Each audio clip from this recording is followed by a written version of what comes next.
Барлықтарыңызға сәлем, каналыма қош келдіңіздер.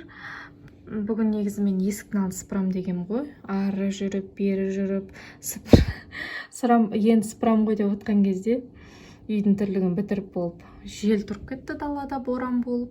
Желдің күші жаман сияқты неге далаға шықсаң кәдімгідей бәрін ұшырып алып кетіп жатыр.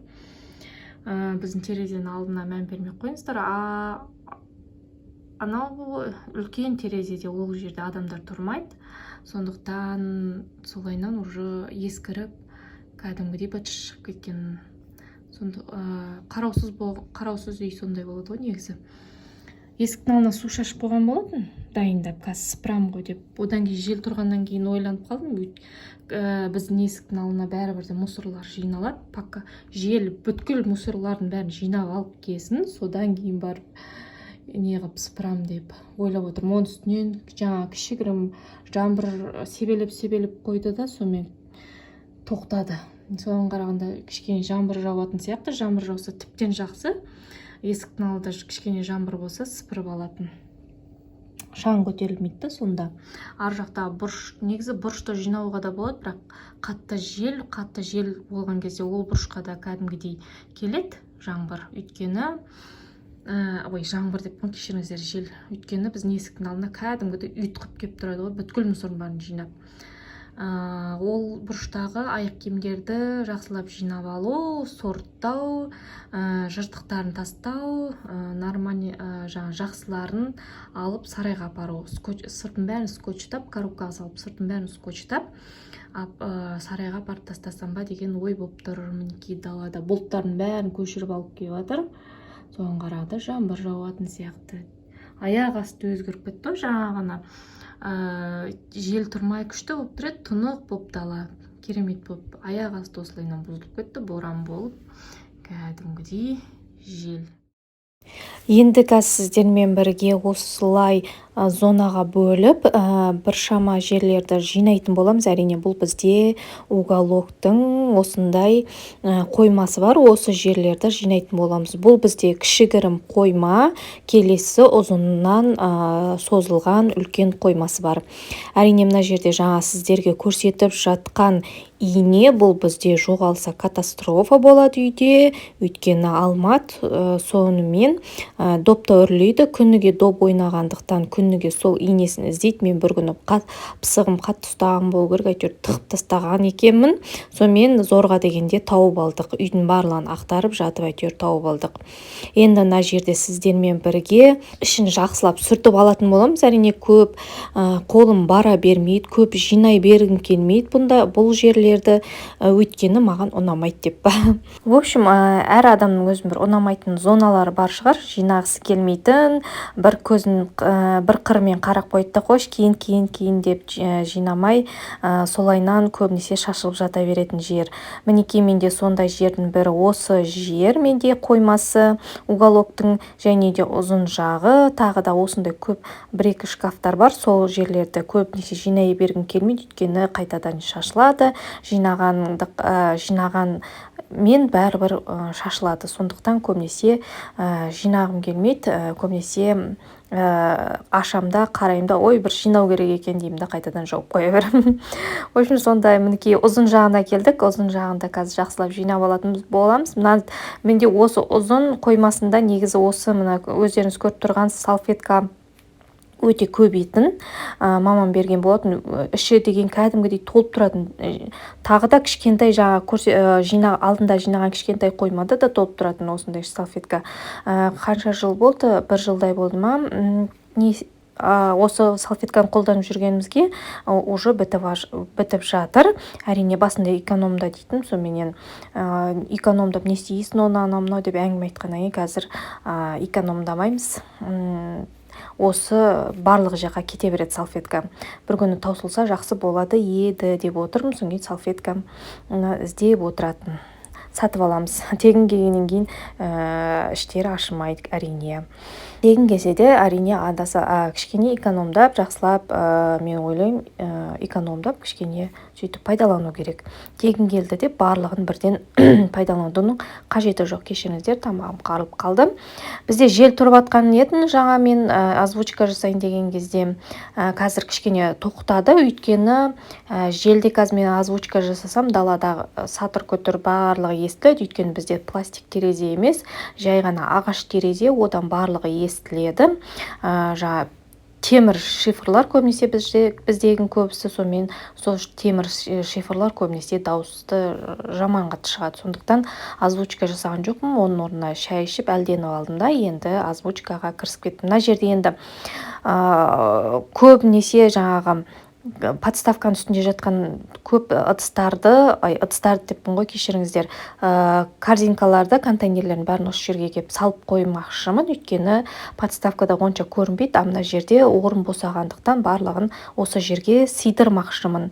Әрине кладовканың ішінен де бір коробкалар сыйса осының ішіне тығып жіберейін деп едім, бірақ барлығы үлкен коробка екен, соныменен осы жер жаңа кішкентай бір чайник болған, неге буфеттің ішіне сыймай қалған сол кішкентай чайникті әкеп осының ішіне қойып қойдым. Қалған контейнерлер бар өзімде осындай, соларды да осының ішіне әкеп салып қойдым. Мінекей біраз орын босады.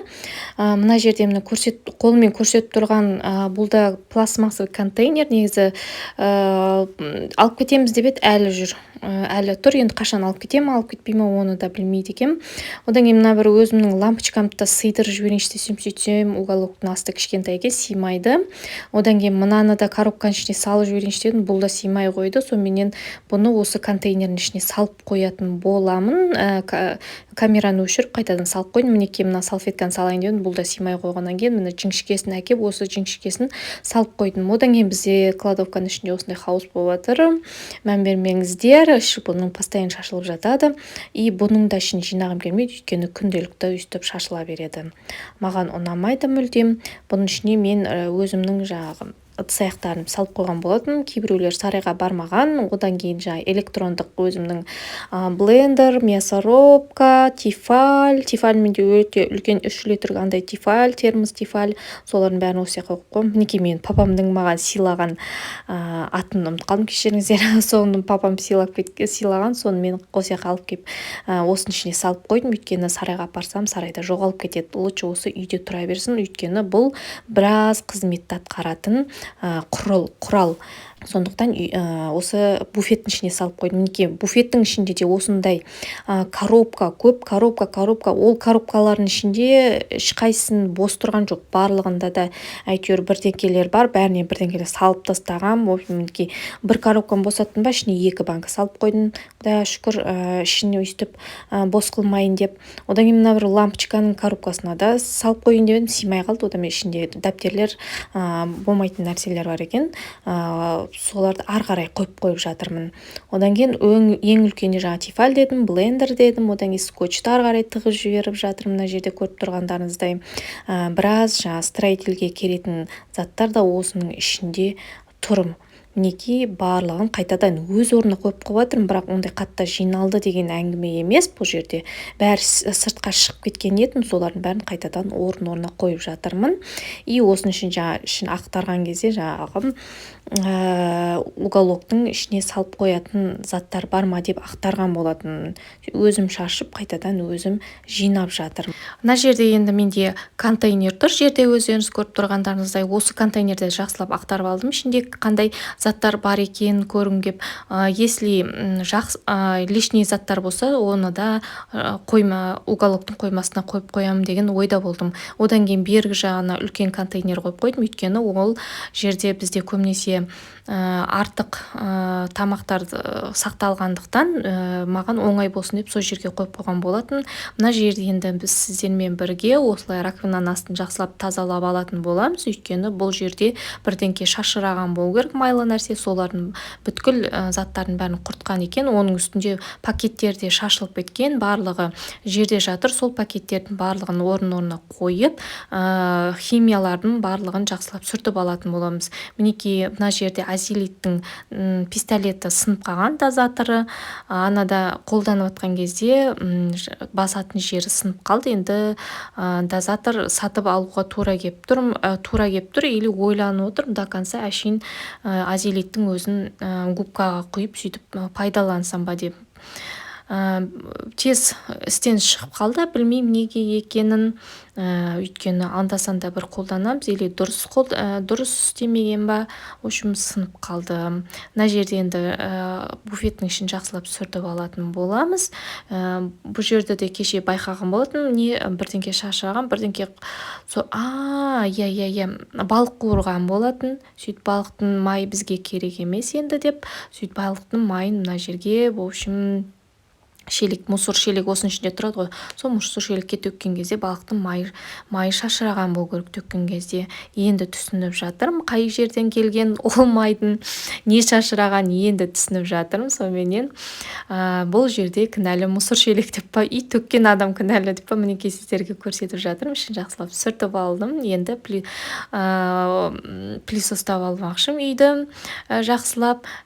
Көбінесе сіздерге пылесостағанды көрсетемін, өйткені үйде кейбір кезде өзім осындай контентсіз үйді жақсылап жинап алатыным бар. Кей кезде болады, менде жақсылап жинап алам, одан кейін осылай жай әшейін пылесостағанымды ғана көбінесе түсіріп алады екен, өзім байқап жүрмін. Негізі мен осы бөлмедегі ең ұнамайтын жерім бұл менде мінекей мына паластың үстін пылесостау, өйткені пылесосты қатты қоса алмайсың.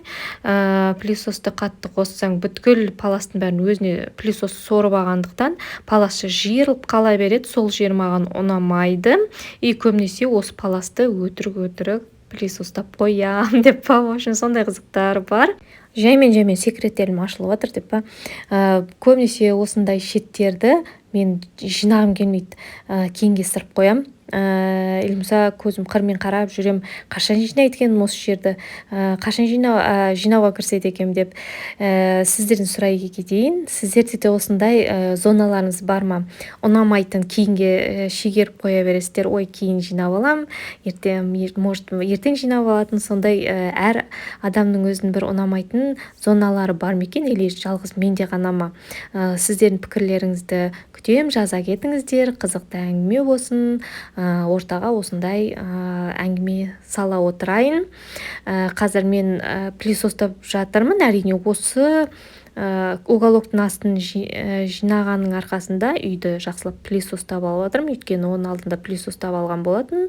Енді бұл жолы тағы да пылесостап отырмын, өйткені уголоктың астынан біраз қоқымдар шықты. Одан кейін уголоктың астын мен шегемен қағам деп уголоктың бір жерін сындырып алдым деп. Жаймен орнына қайттан қойдым. Сөйттім да шегені қайтадан қақтым. Ана жер, басқа жерін сындырып алған жерді не істеп түзулеп қойдым да басқа жеріне шеге қақтым. Менде шеге қаққанда да шегемнің түрін көрсеңіздер, қалың шеге, әрине ол сынады қалың шегеден, бірақ басқа шеге таппай қойдым. Если жіңішкелеу шеге таппағандықтан сол қалың шегемен қағуға тура келді. Өйткені асты деген көбінесе түсіп кете береді. Үйдегі ер адамдарға айтам деймін де ұмытып кете берем, соңында өзім соны шегеледім. Мінекей сіздерге енді результатын көрсетіп жатырмын. Бағана қандай етін уголоктың асты, енді осындай әдемі болып жиналып жатырмын. Кладовканы осылайынан көрсеттім, бірақ соңында қандай болғанын түсіруді ұмытып кетіппін. Мінекей сіздерге жиналып қойған сәтін көрсетіп жатырмын. Видеом аяқталайын деп жатыр екен. Сіздермен қоштасайын. Сау саламатта болыңыздар.